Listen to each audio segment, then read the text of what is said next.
All right. Good morning, everyone. Getting started with today's shindig, right? All right. So,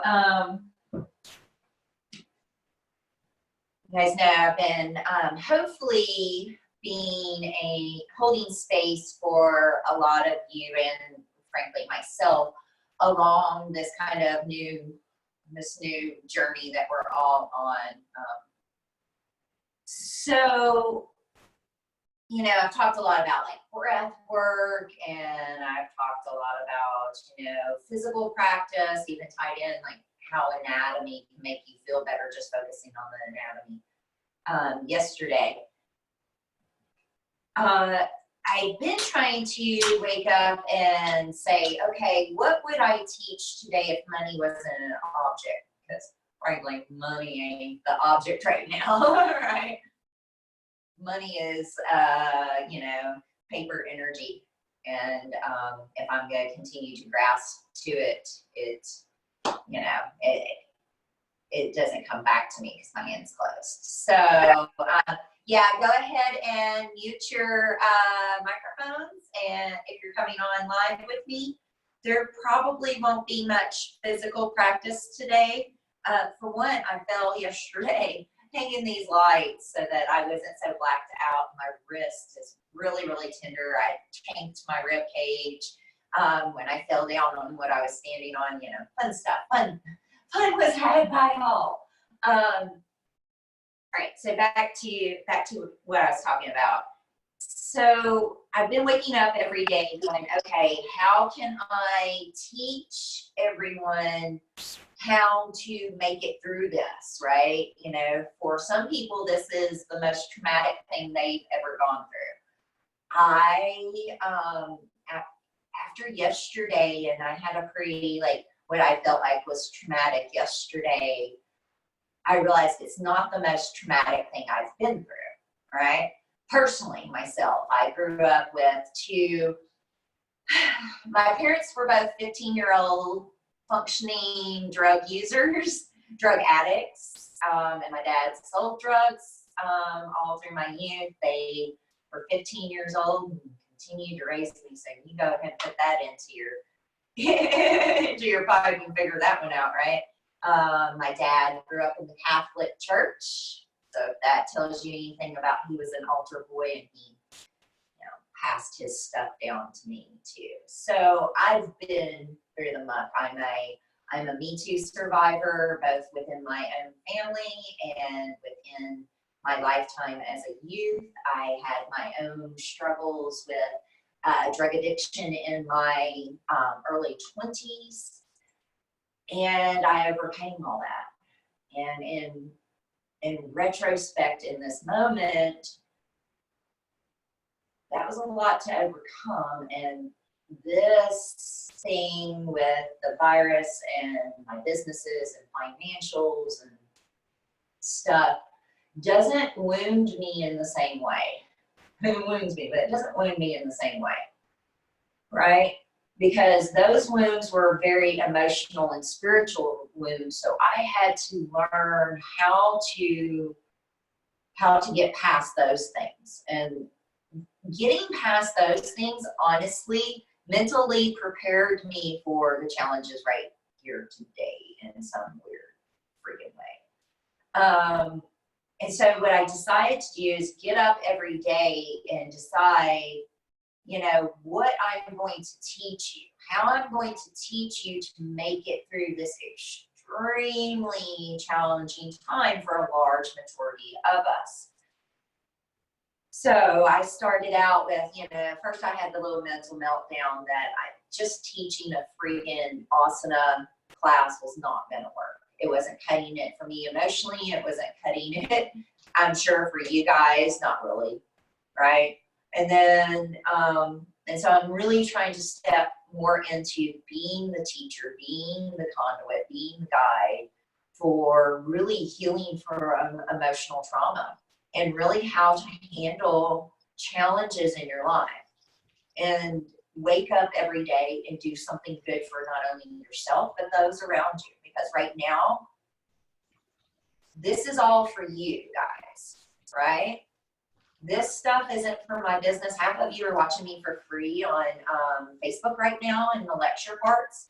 So there is nothing but my complete and utter desire to help everyone go through this, right? Because I've done the work. I've already done my mental work. I've got my tribe for, you know, the emotional care that I need for my personal self. But I've done the personal work and evolving and figuring out how to move through this world, right?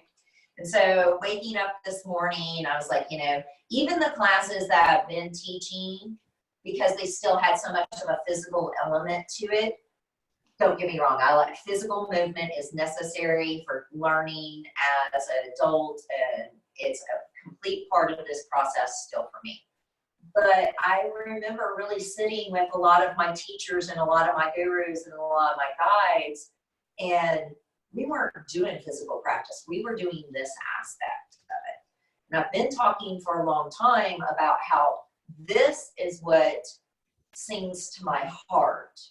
Being here, sharing, being vulnerable, sharing with you how I got through it, being there for you guys to help you get through whatever it is you're going through. I've been with over a 20-year career.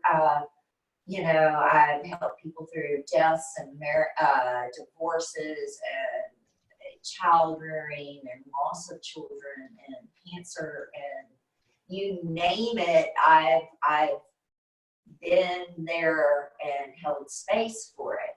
And I think that that's my true calling. I think that yoga is a practice that I utilize. It's a tool. Just like I've been talking about, the breath is a tool, the asana is a tool, the outline for going through your mind and body is a tool, right? And I'm supposed to be teaching you those tools, not just a physical yoga practice. So here I am. Here I am trying to teach what got me through some really, really challenging times, right? I would say maybe just as challenging, if not more in a different way right now. So power versus force.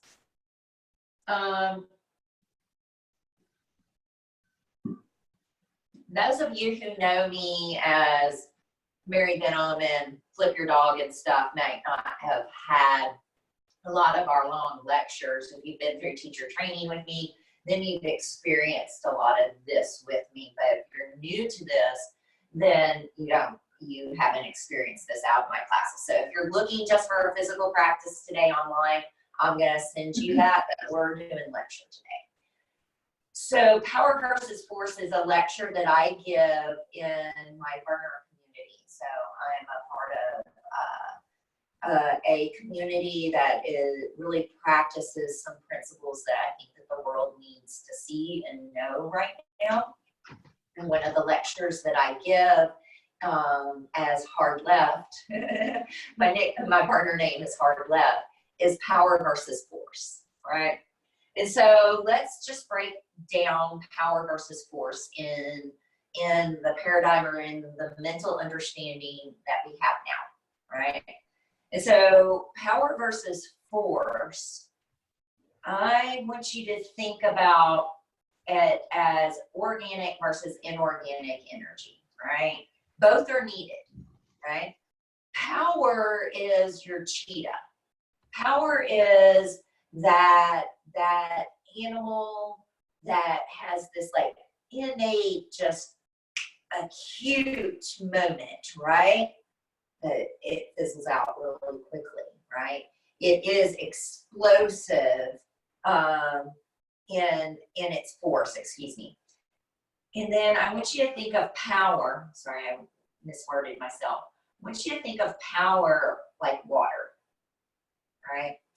Water has the ability to gently polish a stone in a stream, and it also has the ability to drill through the side of a mountain. It has the ability to be forceful, but yet powerful, right? And so I feel like being more like water, having that power energy is more sustainable, right? And I also think of it in the terms of yin and yang. And so if you know anything about yin and yang, yin being very feminine, very organic like, right? And that yang or yang is you say in the South or in America, right? Is more along the lines of stone and metal and this rigidity. But you need both, right?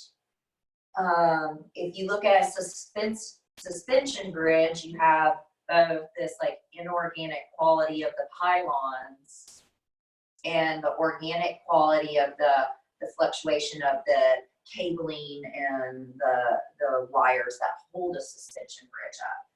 And so how does that information play into, sorry, it's this morning, play into what we're going through right now? Well, it also asks you how you're going to move through the world. Are you going to move through the world like a stone? Or are you going to move through the world like water? And much of us have hit a stone or a brick wall right now. That is the literal, like the feeling that you have right now is a force, right?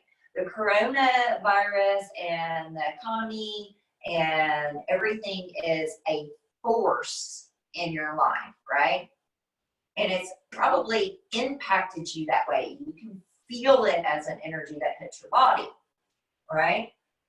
And so we have to balance that out. We have to give true structure to our lives, right? And so in the other aspect of it right now, we really need to have power. We need to have this sustainable energy that is not depleted, is not fighting against what we're doing right now. So example, for me, being forceful in my mind and behavior in the beginning represented itself as though I am going to still do the classes I was doing every day in yoga in the studio. And that was just like, I'm holding still. I am going to be this inorganic wall of force against what this coronavirus is trying to do with my business, right? Which, as you can see, didn't play well. Like I was bowled over, right? And then slowly I'm changing the way that I engage my world in this balanced way and back into power, right? I am taking my power from where I can. So what are my powers? My personal powers are perseverance, right? Look, I've made it through 2 15-year-old drug addicts raising me. I'm going to make it through this. Maybe not the way that I had seen it in, 20 years ago, but I am, right? And then how am I going to engage this business? Instead of being continually forceful, I'm now like, okay, we're online. Okay, they don't need a physical practice as much. I've got 70 videos of physical practice for you, right? Do Warrior 2, 70 different ways. So how can I be more, like see the flow of what my life is presenting to me right now? How can I be powerful in those things? So I have the ability to teach. I have the ability to really do a lot of things physically, mechanically, that's a skill set. I'm artistic, right? These are power points, and we all have them.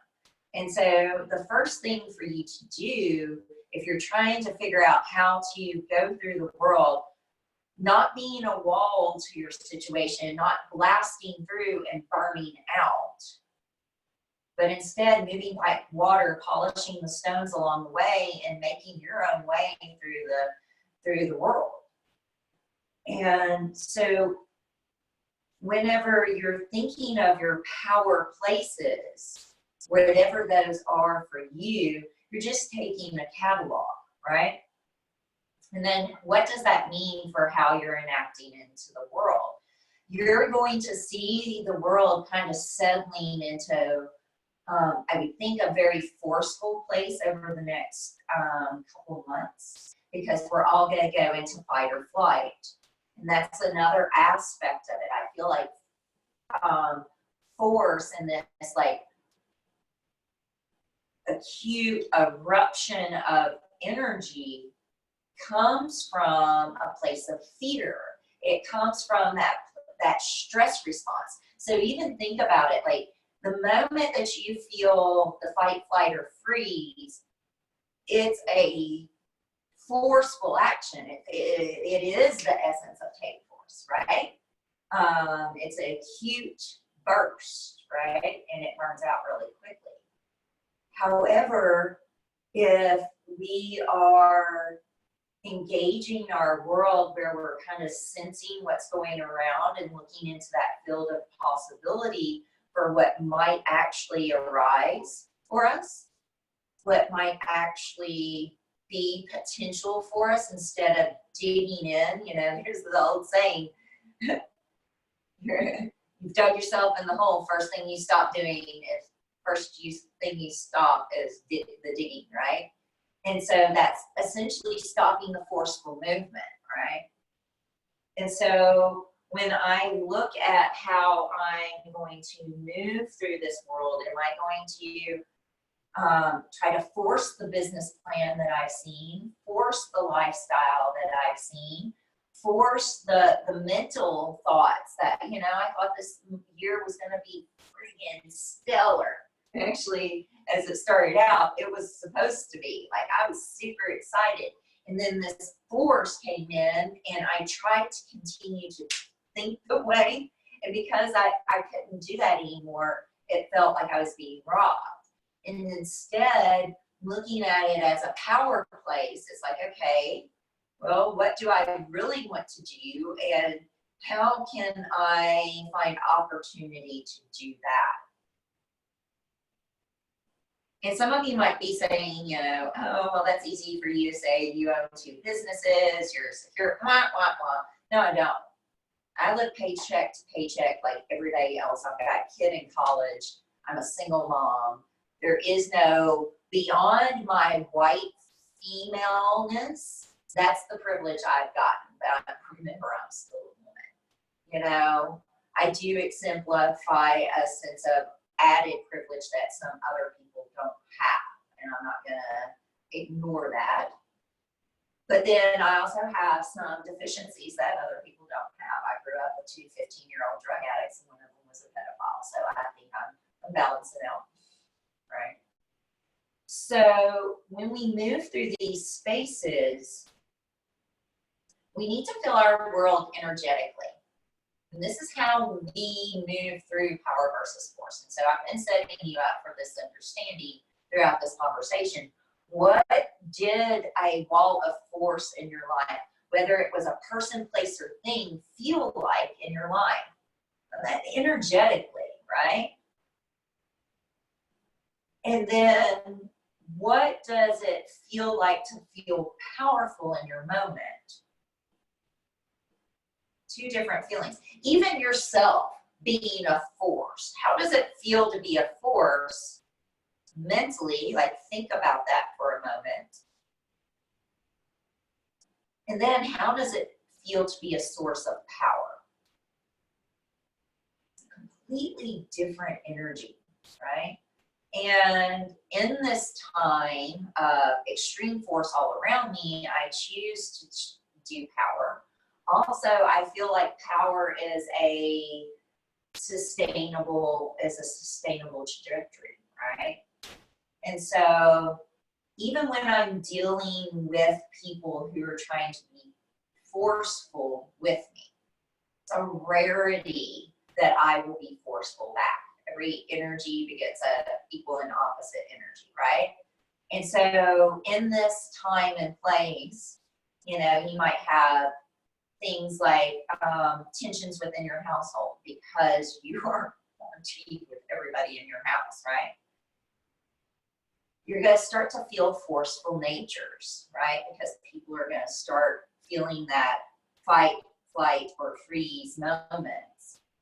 The easiest way to your peace in today is to be a source of power, right? So fill your banks, allow yourself to fill the banks of those around you. Rather than feeling the force of their energies, their stresses, and shooting them back at them, begin to be able to either let them pass through you, like water, or begin to draw them in and transfer their energy into something better, right? And one of my friends, Emmy, has one of the favorite things, and we're starting to, my friend Holly used it on me yesterday because I was having a little meltdown, right? Is, what do you need right now?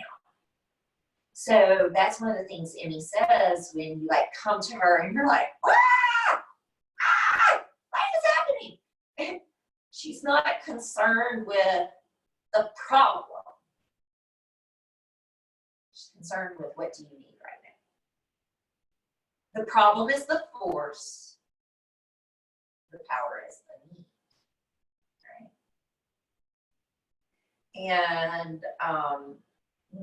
what that does for you is that it takes that energy away, right, from the forcefulness, and it taps you into what you actually need in this now moment, right? Which makes you feel powerful, right?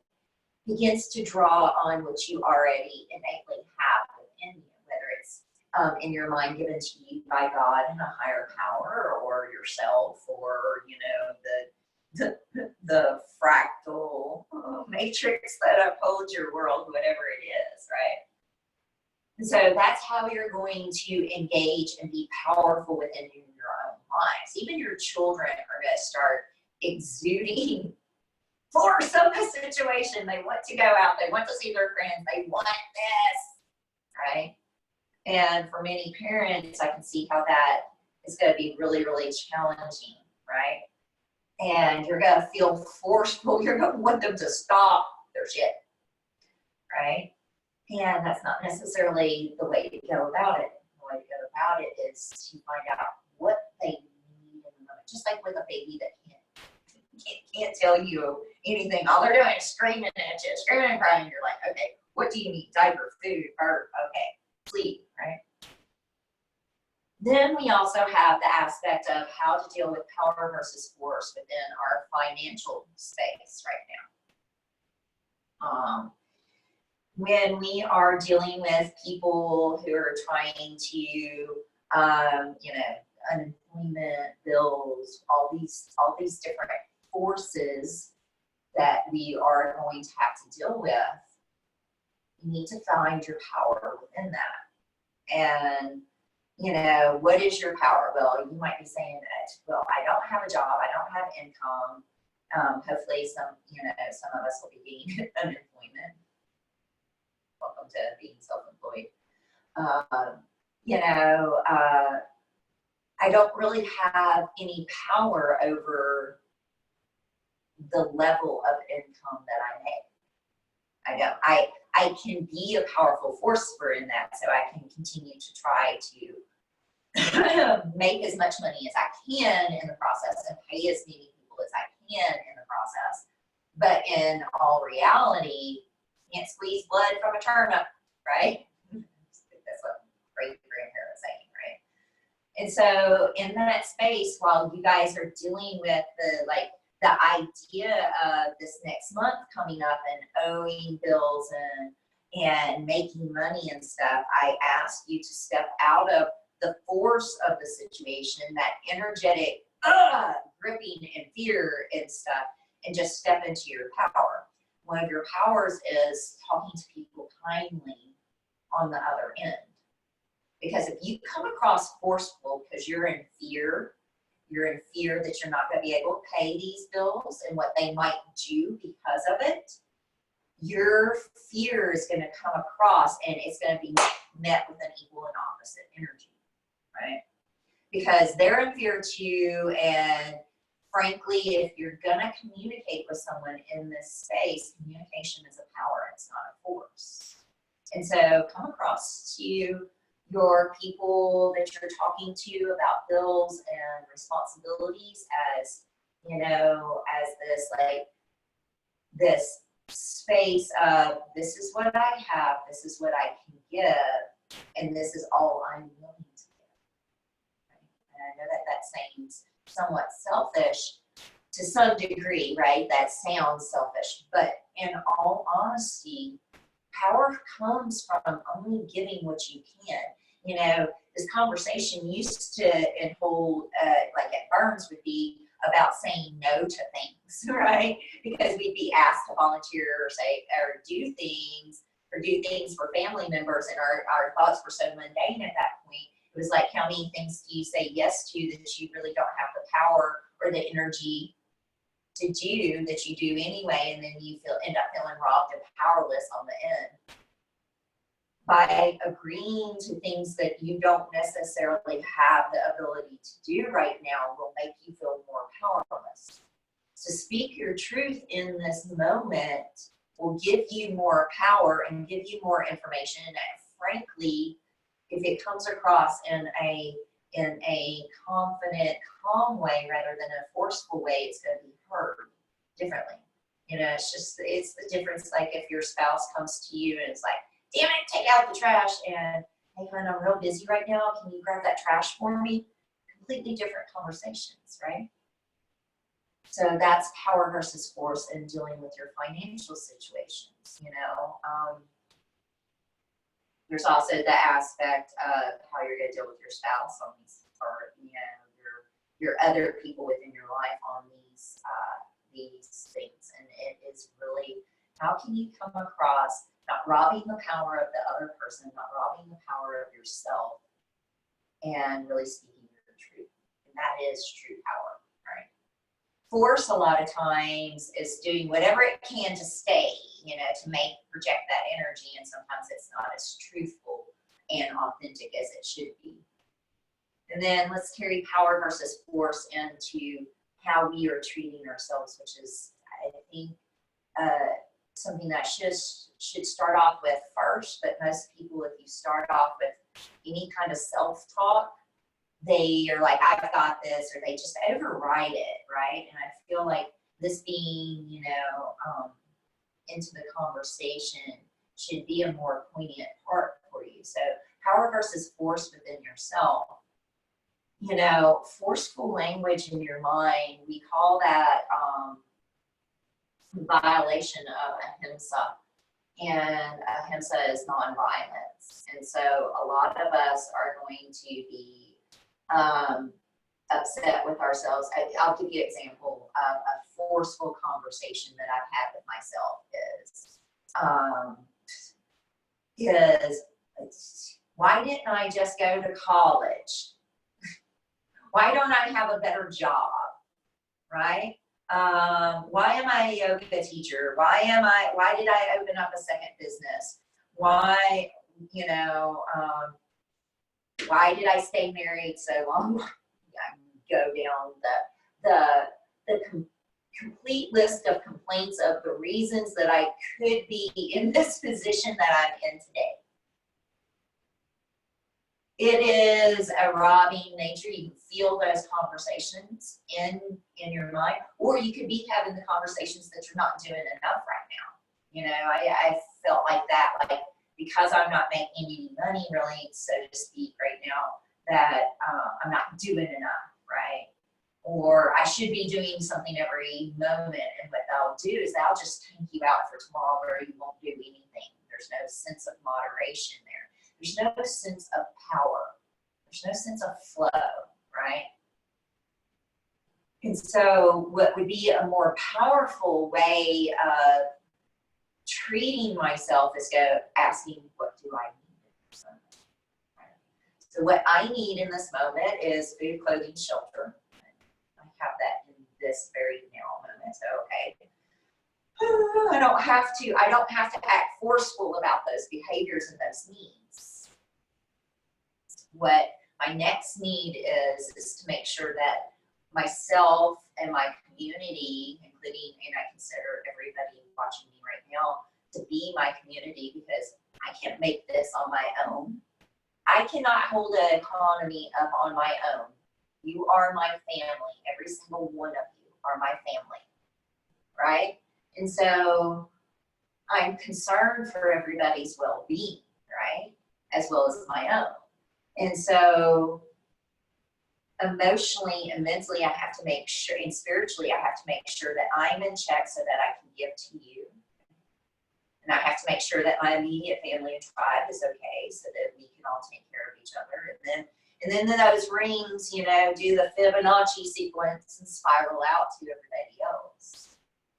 And so what would make me feel powerful in this moment is knowing that maybe I'm helping one person besides myself. One person. That's what gets me up every day to do these friggin' videos, even though some days I feel like they're fruitless, you know?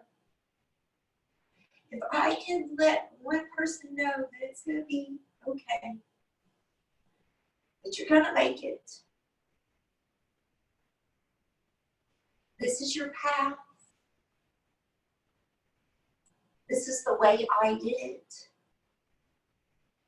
I know I'm gonna be okay. I don't know what that looks like. But if you just tie into your own personal power and start to find, I think that this is what this virus is trying to tell us. I think that this is the why of it all, is that we're supposed to find our power and stop living so forcefully. We live forcefully on our environment. We live forcefully on our food stock, being animals and plant life. We live forcefully in our world, right? And I think it's time for a little Shakti. I think it's a little time for some yin, some feminine power, some inorganic energy to take over a little bit and balance this suspension bridge out. Because this suspension bridge of our life has taken up so much force, so much inorganic quality, that it's being blown over by the first wind that came through. The first bit of organic tide just rolled over this whole thing and took it out. That's the difference between power versus force. The forceful lives that we've been trying to live in this world just got wiped out. Like that. And so I think that God, Shakti, is calling on some feminine energy, right? And so how can you empower yourself? How can you empower your neighbor? How can you today do something that's going to make someone feel better, including yourself? That's power. And even when you stand in a moment back to the Bill situation of standing in this power of this is what I have, and I know you're scared too, but this is still what I have. You will come out on the other side of this. At least you'll come out authentic. We're all going to come out different. The better choose the more authentic, because we're all being asked to choose a different realm right now. And so go through your day today and feel where you feel those walls of force. So I'm going to teach you energetically how to feel those inner spaces today, right? So those of you who are here with me, sitting here, go ahead and close your eyes. And I'm going to take you through a meditation that allows you to really experience the different feelings of force and those types of energy. I'm going to make sure that this is on public. It's not public. All right. So closing your eyes, breathing in through your nose and out through your nose.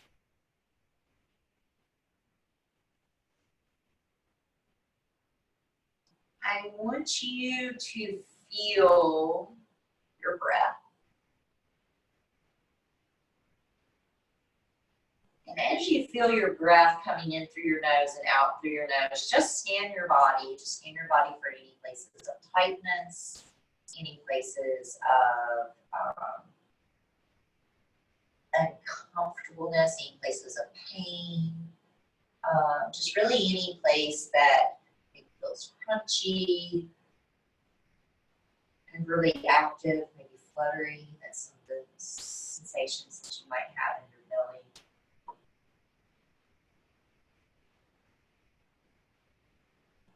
So as you feel these spaces within your body, start to breathe into them. So take a flowing breath into those spaces. And notice how those spaces might feel a little rigid to the breath, right? A little juxtaposition to what you're trying to do with breath.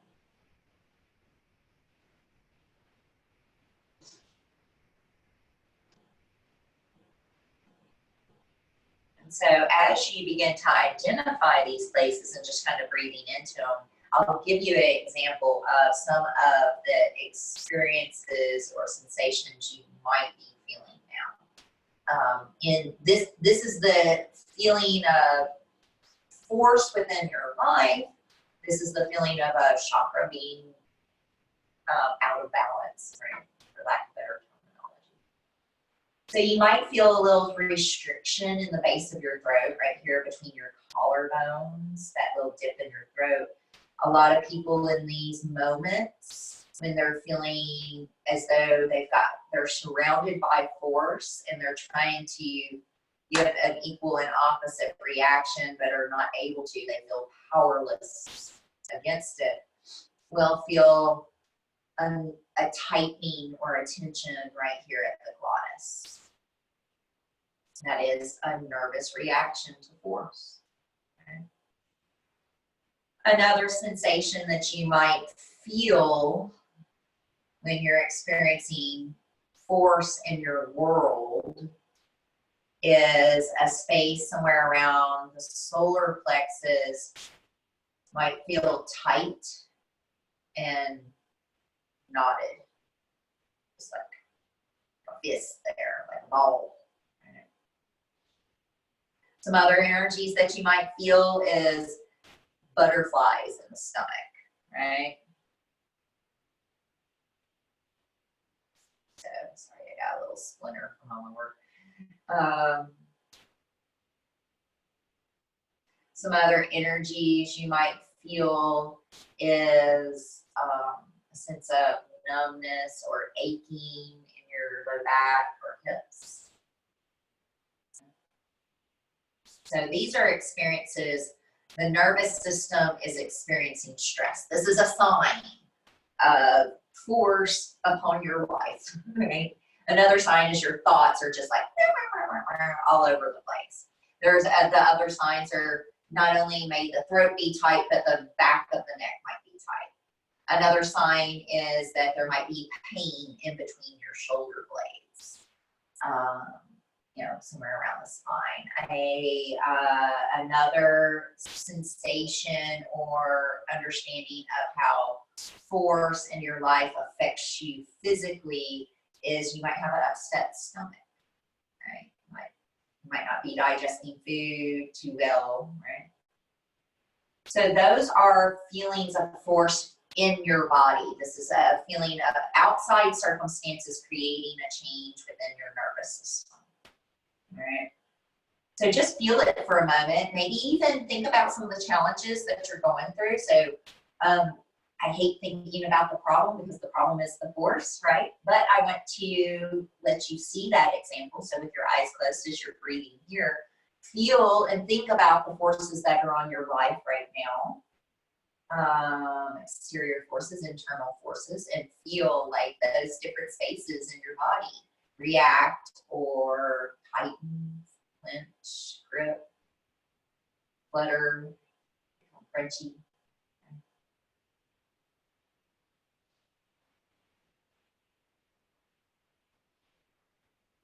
And just notice where they are, because they do link up with different spaces of how you interact within the world, and you're holding Maslow's theory of psychological development. We'll get to that on probably tomorrow.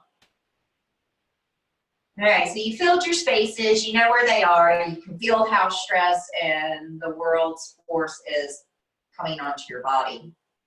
Now I want you to think about a time in your past history that you overcame something. Like that moment when you came out on the other side, you saw why it was there, you see how you feel about it now, and how the energy is in those same places, right? So we've all had things that we've overcome in our life, right?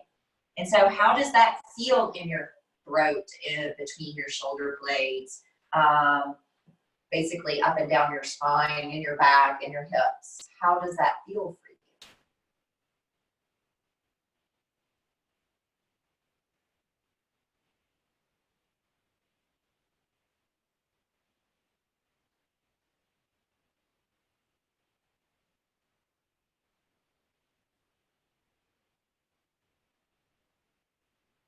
And notice that the feeling should be different.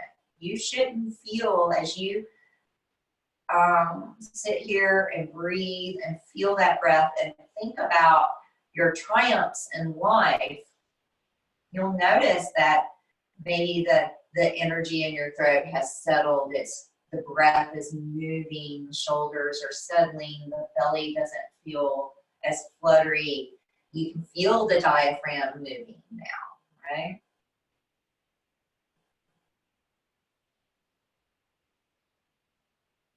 And then just to kind of close this out sweetly for our mental aspect of it, I want you to think about your best day in recent history.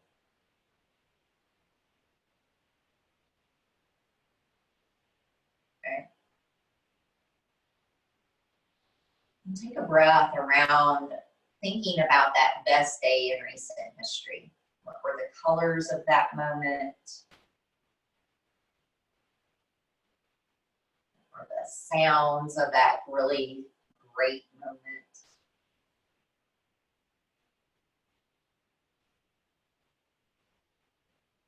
What were the smells of that really great moment?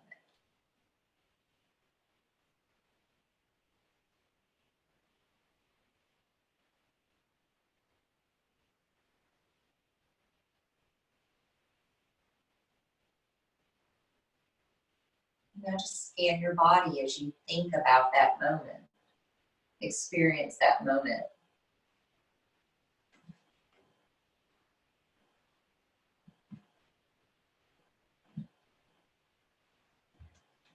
I forgot you were out there. Right. All right. Have a seat. I know. Let's see.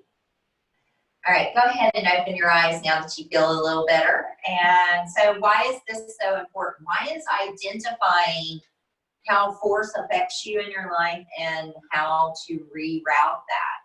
So we're talking about how to be powerful. Hey, sit. Oh, you don't want to be in front of the heater. Come over here. Come over here. There you go. Dogs are an example of power versus force. If I try to make him sit down, it's not going to work. But I have to give him an option that he's going to, right? Anyway, all right. So why are we trying to identify the energies of power versus force within our life and in our each individual moment? I'm going to give you a quick little example. If you've ever tried to put a key in the door when you were late and you're forcefully trying to get that key into that locked door so you can run back in real quick and force yourself to get to work on time or wherever you're going on time, and you couldn't get that freaking key in the door? That's force. And that is you. That's your brain on force, right? It's like your brain on drugs, right? Your brain on force and stress does not think or act clearly. And so if you are going to try to go through these next several months in a forceful way, you will miss your opportunities. You will not get that key in that door, and you're going to struggle trying to do it. Compared to taking a moment and realizing, I left something in, I'm already a few minutes late. This is what it is. I can walk back in, grab what I need, and make my way. Two different energies create two different outcomes. The reality is that powerful energy is probably going to get through that door into wherever you're going so much quicker, right? And so we want to stay in our power. We do not want to move into force as much as we can. Does that mean that force is not necessary? No, I told you the suspension bridge of life needs its pylons, but also needs its cables, right? There are times where I have to mother bear, right? Where I have to stand in the gap, but it's not a sustainable energy, right? And so if you want to go through your day and through this experience, identify what feels powerful and what feels forceful in your nature. So that is my conversation for today. I love you guys very, very much, and I hope that today you can find your own internal power, and I hope that you can see how force is robbing you of the abilities to do things that you need to do. Those of you who want a physical practice, I'm not negating that in a whole, but today, for one, I am. I've got 70 freaking videos on YouTube. You can go through the YouTube, subscribe, please. All right, that is one thing I can do. That's my power in my moment, is I can ask you to please watch videos and subscribe. That will help us out, right? But I can't make you. I can't force you to subscribe, right? So if you do want the physical practice, I have lots of physical practice on the YouTube channel. But what I would really, really like for you guys to do today is go through your moments and feel like, is this moment forcefully impacting me? And if it is, where do I have power in the moment? And how can I act from a place of my own internal power? Not anybody else's, not any storyboard, not anything from the future, anything, just this very moment. And tap into those spaces of energy so that you can feel as though it is that reclamation of that good day, that moment where you did overcome the challenge, because you are going to do that. It might not feel like it right now. And it definitely won't feel like it if you stay in a place of force. But if you find your power, I believe we'll all be okay. Much love, namaste. Look, he says, much love, namaste. Namaste isn't here anymore. Wonderful, guys. Y'all have a beautiful afternoon. Much love. I hope that helped in any way. Bye, guys. Much love.